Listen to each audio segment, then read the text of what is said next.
Teeme kindlaks, et internet su telefonis töötab ka siis, kui oled reisile suundumas. Esimene asi, veendu, et rändlusteenused on sulle avatud. Seda saad teha Tele2 iseteeninduses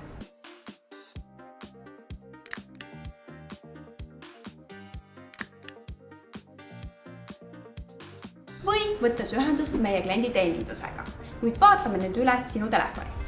Ava oma telefoni ekraanil Settings ehk seaded. Vali sealt Mobile Data ning seejärel Mobile Data Options.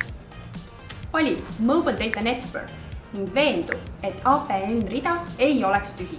Antud reale peab olema sisestatud internet.tele2.ee.